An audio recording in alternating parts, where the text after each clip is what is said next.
Son ya las 7 de la mañana con 20 minutos. Muy buenos días, amigos televidentes. Gracias por sintonizarnos a nivel nacional. Hoy día jueves 5 de septiembre se van a dar movilizaciones a partir de las 16 horas. Se moviliza el Frente Unitario de Trabajadores, se movilizan sectores sociales, todos en contra de diferentes propuestas que vayan al señor presidente de la República, Lenín Moreno, en contra del presidente Moreno también. En fin, eso estaremos seguros de la tarde nosotros participando junto a ustedes en nuestro espacio informativo. Desde la Asamblea se habla, se anuncia, y la propuesta más viable es el tema de las reformas al Código de la Democracia. Pero hay otros temas, como también reformas laborales, que es urgente aprobarlo, porque el país está en una crisis económica, como dicen los expertos. Para dialogar de estos temas hemos invitado al asambleísta por el Movimiento Creo, Henry Moreno. Muy buenos días, gracias por acompañarnos. Le he puesto dos temas básicos que son o están siendo trascendentales, fundamentales. ¿A cuál hay que darle prioridad? ¿Al Código de la Democracia o al tema de las reformas laborales que son urgentes para el país? Bienvenido. Sí, buenos días. Yo creo que los dos temas son igualmente necesarios. El uno es dinero, el otro es político. Efectivamente, pero la administración del Estado depende de los políticos. Y el uno es voto, el otro es economía. Los políticos se eligen a través del sistema democrático. Creemos que hay grandes falencias ahí en este sistema de elecciones que tiene el país. La gente, la ciudadanía comenta. En este país no importa que alguien sea destituido, censurado por la Asamblea Nacional, tal vez si el día de mañana se encuentra ya como cónsul, como embajador, el día de mañana esa autoridad destituida que hizo sus cosas, sus actividades mal, es candidato de elección popular. ¿Hablamos por lo que ha pasado en este gobierno? Por este gobierno y muchos gobiernos más. Hemos visto ciudadanos que han ocupado altos cargos en el Estado, han sido alcaldes, prefectos, ministros, y el día de hoy son autoridades en el Ecuador. Yo creo que el Código de la Democracia tiene que exigir reglas para que la gente más proba, los ciudadanos más probos, sean quienes administren la cosa pública. Es decir, alguien que ha estado en actos de corrupción no pueda volver siquiera a ser candidato de elección popular o no pueda ocupar siquiera un cargo en la administración pública del Estado. Ok, nos centramos entonces en el tema de reformas al Código de la Democracia. Si es así, ¿por dónde hay que comenzar analizando el tema para mirar ese cambio a paso que estamos a un proceso electoral, que es justamente para el 2020-2021? Sí, yo digo el fortalecimiento de las inhabilidades para ser candidatos de elección popular.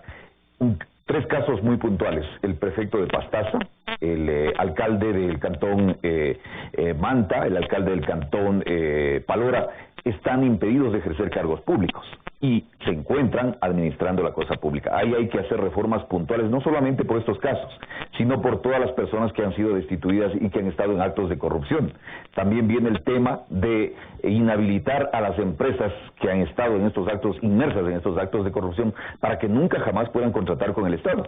Vemos como la empresa Odebrecht, que ha tenido una larga, creo yo, trayectoria en estos temas de corrupción, sigue contratando con el Estado ecuatoriano. Entonces hay que hacer una reforma más integral, reitero, para que los hombres más probos y también las empresas más probas estén en el Estado ecuatoriano. ¿Reformas o hay que ir a un tema de enmiendas constitucionales, porque está dentro del marco de la Constitución? Bueno, lo que imperiosamente nosotros tenemos al momento es hacer una reforma en el Código de la Democracia, y hay que hacerlo rápidamente, porque la Constitución dice que un año antes del proceso electoral no se puede tocar el Código de la Democracia. También creo yo que está el tema de la asignación de escaños, para que en el caso de los asambleístas o concejales sea la gente por la que el pueblo votó, la más votada, la que vaya a ocupar esos espacios de dignidad de elección popular. Ahí es lo que hay una confusión cuando se habla de las famosas fórmulas, ¿no? Hoy se aplicó en los últimos la fórmula de Hong.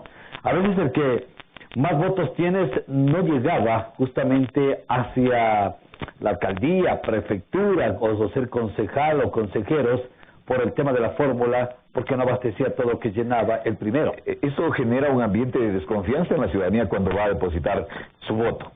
Si tiene que ganar el que es el más votado, aquel que tiene la voluntad mayoritaria del pueblo, tiene que ser él el que vaya a su representación de los ciudadanos. Pero, sin embargo, ¿qué es lo que sucede?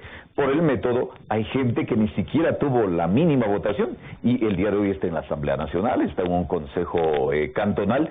Yo creo que en esa parte el método sí tiene que responder a que se haga efectiva la voluntad popular. Pero si este método, el de la fórmula de Hong, no es viable, ¿por cuál serían? ¿O el de Huestes? Sí, deberíamos optar por otro método que facilite, digo yo, la representación popular, que sea la que vaya a estos cargos de elección popular. Hay otros temas que también son fundamentales en lo que es la reforma al Código de la Democracia, la exigencia de un debate, que los candidatos vayan a un debate. El día de hoy tenemos un presidente de la República que jamás fue a debatir. Y ahí creo que a la ciudadanía un espacio importante es esto, el conocer cuáles son las propuestas, el conocer al candidato, pero esto tiene que estar de forma obligatoria en el Código de la Democracia. Al momento no se encuentra y creo yo que tiene que ser también parte de esta reforma sustancial. Juristas penalistas analizan dos temas fundamentales. Uno de ellos es el voto facultativo, como se realiza en otros países. ¿Es viable aquí hacerlo el voto facultativo para tener un mejor proceso democrático? Yo creo que esta es una concepción son apreciaciones de cada persona. Yo creo que el voto tiene que ser obligatorio, porque es una responsabilidad de nosotros los ciudadanos. Estamos obligándole al pueblo que vaya a votar, ¿ah? Pero tiene que... Hay lo que se aprovecha claramente el discurso populista. La gente también al momento de estar frente a la papeleta puede consignar su voto de determinada forma. Pero yo lo que digo, esta es una responsabilidad de nosotros los ciudadanos. Pero más democráticamente es cuando uno va y elige a su candidato porque le nació, no por el discurso populista, no se puede ver diferente. Claro, pero la ciudadanía tiene que, yo digo, después nos quejamos tanto de por qué los políticos hacen esto, de por qué hay gente buena haciendo política, o hay gente buena que quiere hacer política, pero lastimosamente no tiene la oportunidad de la ciudadanía.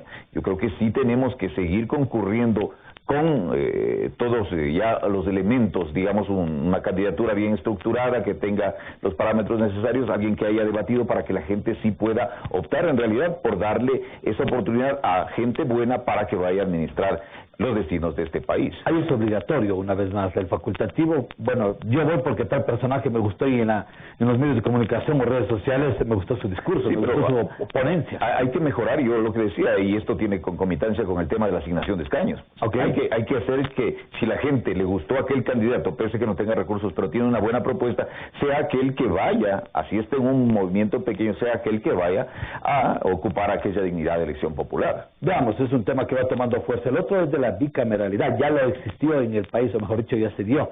En la época de los 60, de los 70, mejor dicho 60, ya existió básicamente aquello. Hay que retomar aquello, dicen muchos constitucionalistas, que es la mejor forma de emplearlo en una democracia del país. Bueno, hay que analizarlo muy bien, porque también la ciudadanía percibe y dice, no, es que ya van a aumentar el número de asambleístas. Yo creo que si iríamos a aquella propuesta, deberíamos pensar en una reforma en que elimine cierta cantidad de asambleístas para que tal vez la misma cantidad que al momento se encuentra en la asamblea sea aquella que se divida en la nueva Cámara, pero no estoy hablando que seamos los mismos asambleístas, sino que en el siguiente proceso electoral se puede hacer aquello. Pero esta nueva Cámara, creo yo, tiene que tener a ciudadanos con requisitos, para estar en aquella, con requisitos más exigentes.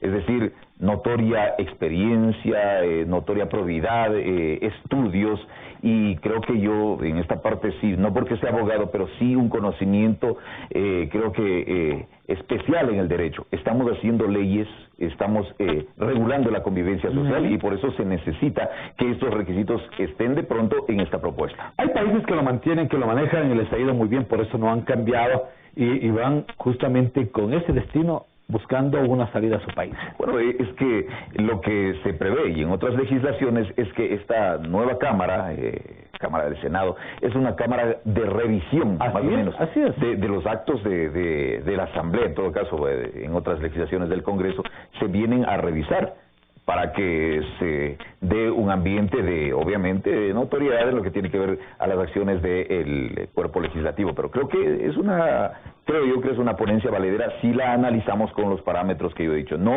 aumentar el número de legisladores y ponerle exigencias, requisitos para que esta nueva Cámara pueda integrarse. Había propuestas también de reducir el número de legisladores o diputados en ese entonces, y hoy también se mantiene, básicamente para dar una mejor estructura a lo que sería el Senado.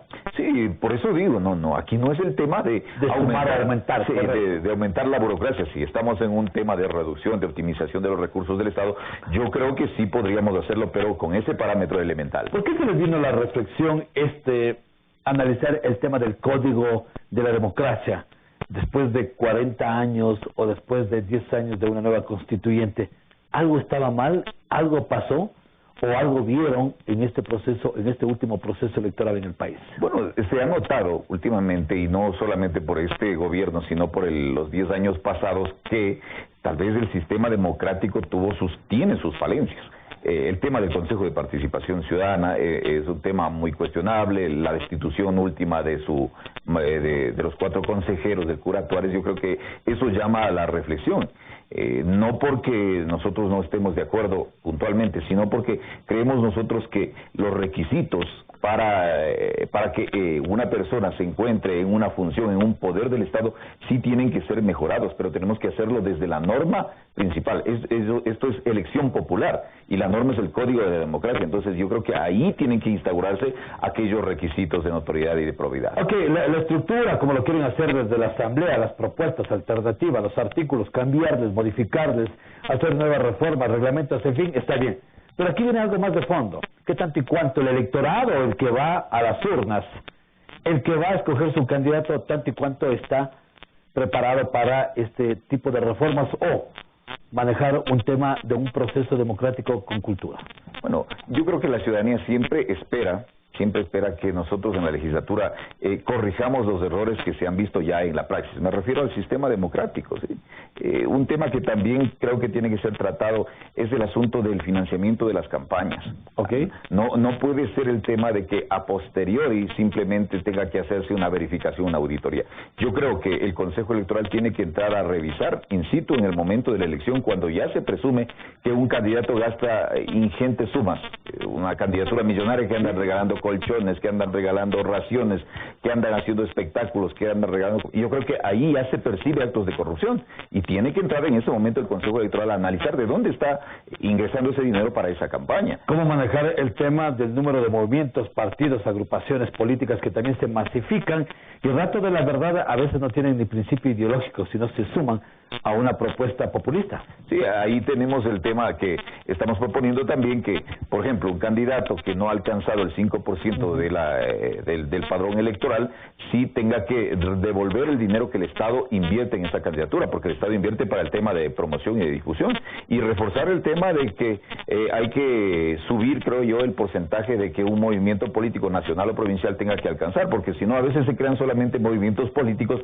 para el momento, y eso no habla de los principios democráticos que tiene que tener un movimiento. Estaremos en la expectativa y analizando el tema de reformas al Código de la Democracia con otros actores políticos, juristas, constitucionalistas del país. Antes de despedirme, el tema de las reformas laborales, ¿por qué la dejaron para el último cuando es un tema viable e importante para el país? Bueno, es un tema que existe un acuerdo nacional en la Asamblea Nacional, es el presidente de la República el que va a enviar y esperamos que lo haga en los siguientes días, pero yo digo aquí, hay que debatir esto sin miedo, hay que hacerlo en el Pleno de la Asamblea Nacional escuchando a la ciudadanía, porque sí hay formas laborales que se necesitan en el Estado ecuatoriano moderno. Si el Código del Trabajo tiene ya muchos años, data más de un siglo, y yo creo que en estas actividades están, por ejemplo, las actividades turísticas que necesitan mayor carga el fin de semana, están también los jóvenes que no tienen un horario fijo, que estudian de día, en la noche. Hay que darles alternativas, yo creo que a la ciudadanía. Yo no estoy hablando del tema de una flexibilización laboral, yo estoy hablando de la facilitación en los temas del trabajo, para que la gente que el día de hoy no puede acceder a una fuente de empleo también tenga, pero sin renunciar a los derechos como son la seguridad social, como es el tema de la atención médica y todo lo que significan los beneficios que tiene un trabajador. Yo creo que hay que debatir aquello sin miedo y hay que hacerlo con responsabilidad en la Asamblea Nacional. 7 de la mañana con 33 minutos. Gracias a la asambleísta por el movimiento Creo, Henry Moreno. Junto a nosotros, el tema principal, reformas al Código de la Democracia que se analizan en la Asamblea Nacional. Gracias por acompañarnos. Muchísimas gracias. Nos vamos con nuestra línea editorial.